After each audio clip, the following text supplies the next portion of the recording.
राजनीतिक हलकों में हलचल मचने वाली ये कहानी सिर्फ एक आतंकी मॉड्यूल की नहीं बल्कि उन खतरनाक विचारधाराओं की भी है जो देश की स्थिरता, सुरक्षा और लोकतांत्रिक ढांचे को चुनौती देने की कोशिश कर रही थी। जी हाँ, Lal Qila car bomb blast में जांच जैसे जैसे आगे बढ़ी है वैसे वैसे सामने आए खुलासों ने ये साफ कर दिया है कि देश के खिलाफ साजिशें सिर्फ सीमा पार ही नहीं बल्कि अंदर ही अंदर पनप रहे विचारों की खाई से भी जन्म ले रही है।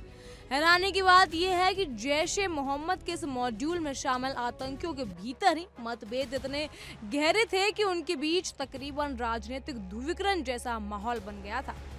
एक तरफ आईएसआईएस की विचारधारा की ओर झुकाव और दूसरी तरफ अलकायदा की सोच का प्रभाव। डॉक्टर उमर उन नबी इस पूरे गुट में सबसे अलग खड़ा दिखा। उसका रुझान आईएसआईएस की उस कट्टर सोच की तरफ था जो खिलाफत और स्थानीय दुश्मन को निशाना बनाने के सिद्धांत पर चलती थी।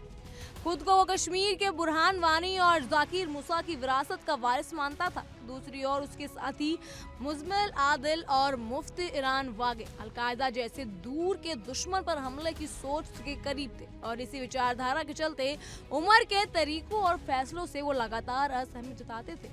विचारों का यही टकराव इतना बढ़ गया कि उमर ने आदिल रथार की शादी में भी शामिल होना उचित नहीं समझा। ये मतभेद सिर्फ सोच का नहीं रहा बल्कि लक्ष्यों, हमलों के दिशा और धन के उपयोग तक घुस चुका था। समूह के सदस्यों ने वागे को छोड़कर अफगानिस्तान जाने की कोशिश भी की, लेकिन अब वो नाकाम रही तो उन्होंने अपने लक्ष्य भारत के भीतर ही ढूंढने शुरू कर दिए। उमर 2023 से ही आईईडी से जुड़ी चीजों पर रिसर्च कर रहा था, जिससे बाकी लोग असहज थे। ऊपर से धन का सवाल और बड़ा विवाद बन गया। शाहिद अंसारी द्वारा जुटाई गई लगभग 20 लाख रुपए की राशि के उपयोग को लेकर उमर की जवाबदेही पर गंभीर सवाल उठ रहे थे। शाहीन शहीद, जो गनाई की अल फला यूनिवर्सिटी की सहयोगी थी और जमानत उल मोमिनात से जुड़ी बताई जा रही थी, वो ही इस फंडिंग की महत्वपूर्ण स्रोत थी। जांच एजेंसियों के मुताबिक ये पैसा फरीदाबाद तक पहुंचाने और संसाधन जुटाने में अहम भूमिका निभाता था।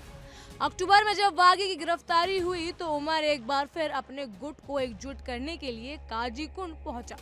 वहां 18 अक्टूबर को हुई बैठक को लेकर जांच एजेंसियों का मानना है कि उसी मुलाकात के बाद मॉड्यूल उमर की पसंद की दिशा में आगे बढ़ा और महज 3 हफ्तों बाद दिल्ली में विस्फोट की घटना सामने आ गई। ये साफ तौर पर दिखाता है कि आतंकी मॉड्यूल के भीतर व्यक्तिगत महत्वाकांक्षा और विचारधारा की राजनीति किस तरह से देश की सुरक्षा के लिए खतरा बन चुकी है।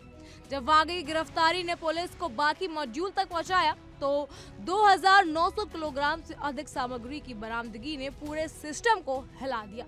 इसमें विस्फोटक, रसायन तार, सर्किट और अन्य सामग्री शामिल थे। जांच में ये भी सामने आया कि फरीदाबाद के जिस कमरे में विस्फोटक सामग्री मिली उसकी चाबी उमर और गनई दोनों के पास थी और उमर वही रसायन के साथ प्रयोग करता था। ये सिर्फ आतंकी साजिश का मामला नहीं बल्कि उन खतरनाक विचार की चेतावनी है जो देश के खिलाफ हिंसा को अपना रास्ता बनाने की कोशिश कर रही है। इन खुलासों ने एक बार फिर सच्चाई सामने रख दी है कि आतंकवाद सिर्फ हथियारों से नहीं लड़ता, वह विचारधारा, भर्म और टूटे हुए मन की राजनीति से जन्म लेता है। और जब ऐसे गुटों के भीतर ही दिशाहीनता, मतभेद और सत्ता में खींचातान हो तो यह देश के लिए और भी बड़ा खतरा बन जाता है। लोकतांत्रिक भारत की चुनौती यही है, विचारों की इस लड़ाई को समय रहते पहचान कर उसे रोकना ताकि राष्ट्र की सुरक्षा और एकता किसी भी आतंकी सोच की कीमत न चुकाए। इन सब पर आपकी क्या राय है हमें कमेंट सेक्शन में जरूर बताइएगा। फिलहाल के लिए इतना ही। तमाम खबरों के लिए फॉलो कीजिए इंडिया डेली को।